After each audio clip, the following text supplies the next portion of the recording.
नमस्कार दोस्तों, आपका भारत न्यूज यूट्यूब चैनल में हार्दिक स्वागत है। आज हमारा टॉपिक है इंडियन नेवी के न्यू फ्लैग के बारे में। Shivaji Maharaj sign of Indian navy flag. जैसा कि भारत के प्रधानमंत्री ने बोला था 15 अगस्त पर कि गुलामी की निशानी को अब हटाना होगा और मिटाना होगा।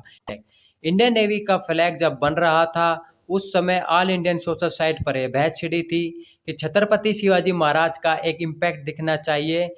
ऐसा नहीं है कि यह डिमांड केवल महाराष्ट्र के लोग कर रहे थे, चाहे कोई उत्तर प्रदेश का हो, राजस्थान का हो या कर्नाटक का हो। फ्रॉम एवरीवेयर ऑल इंडिया के लोग चाहते थे कि छत्रपति शिवाजी महाराज का एक इम्पैक्ट दिखना चाहिए on the Indian navy flag पर।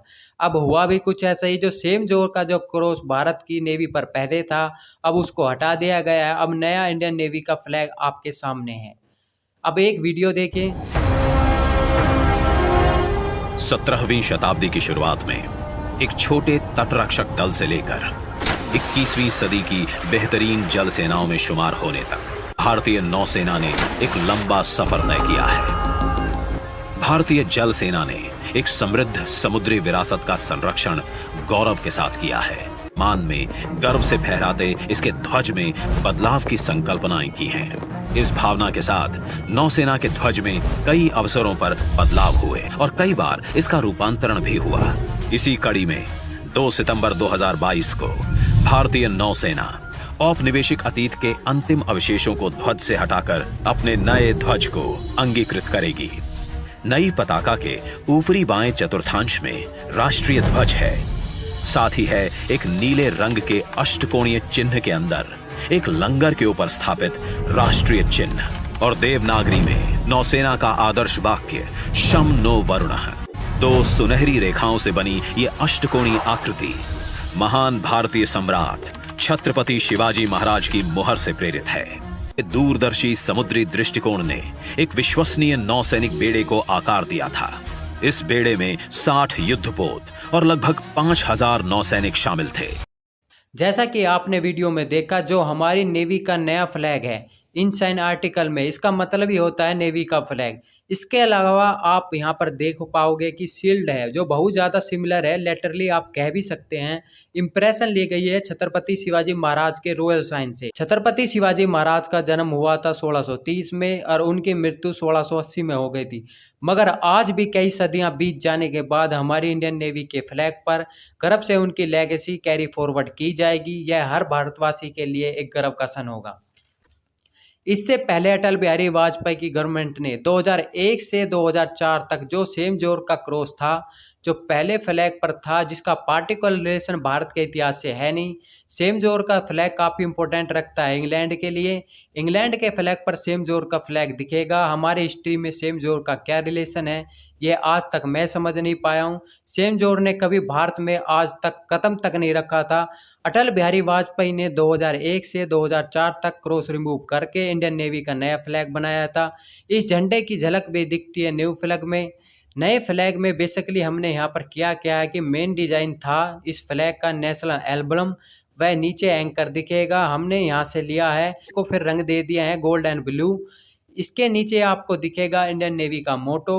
अरे इसका मतलब क्या है? सेम नु वरुणा है। इसका मतलब है कि हम चाहते हैं समुद्र के देवता।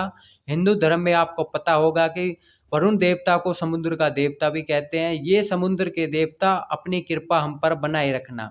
भारतीय नेवी का मोटो भी इसमें जोड़ा गया है। और फिर Chhatrapati Shivaji Maharaj the father of Indian navy, उनका जो रॉयल साइन है वो भी यहाँ पर जोड़ा गया है। अब आप सबके मन में एक सवाल तो उठता होगा कि छत्रपति शिवाजी महाराज को ही क्यों कहते हैं the father of Indian navy army. और भी कई एम्पायर आए हैं, जैसे चोला एम्पायर, उसका भी इतिहास बहुत पुराना है, जो कि भारत का एक गोल्डन पीरियड था। गुप्ता एम्पायर, उनके पास भी एक नेवी थी। फिर छत्रपति शिवाजी महाराज को ही क्यों वास्तव में कहते हैं the father of Indian army? इसका जवाब आपको मिलेगा भारत नेवी की ऑफिशियल वेबसाइट से। भारत का मैरी टाइम इतिहास बहुत ही पुराना है। आप कई किताब पढ़ोगे तो वहाँ पर आपको लोथल वास्तव डीप वाटर के बारे में, जो दुनिया का पहला डीप वाटर था, उसका बारे में भी पढ़ा होगा। भारत का नेवी इतिहास 3 से 4 हजार साल पुराना है। वहीं वैदिक रेज में ऋग्वेद में बहुत बार शिपिंग का जिक्र भी किया गया है। वहीं अशोका एम्पायर के समय भी एक नेवी होया करती थी। डोमेस्टिक के पास भी एक नेवी होया करती थी। सुडैन इंडस्ट्री के बारे में तो आपको पता होगा, द ग्रेट चोला एम्पायर, जिनका इन्फ्लुएंस इतना फैल गया था कि एक बार तो सिंगापुर और मलेशिया, इंडोनेशिया का सारा रीजन भारत के प्रभाव में आ गया था। इस एम्पायर के प्रभाव में आ गया था। तब नेवी का यूज न के बराबर होता था। नेवी में तब यात्रा को बड़ी संख्या में सोल्जर लाने और भेजने के लिए यूज की जाती थी। भारत नेवी में जब आप कह सकते हैं कि सच में मॉडर्नाइजेशन व आधुनिकीकरण छत्रपति महाराज के समय ही किया हुआ था।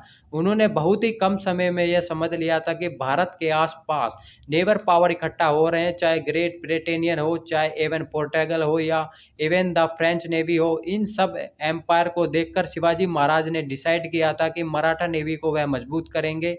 उनके समय देखा गया कि एक इंडियन एम्पायर के पास एक मजबूत नेवी थी, जिनके पास कॉर्नर थे जो किसी भी दूसरी नेवी को डैमेज कर सकती थी। उस समय 500 शिप की एक फ्रांसिस नेवी बना दी गई थी और छत्रपति शिवाजी महाराज की मृत्यु के बाद मराठा नेवी कमजोर हो गई थी।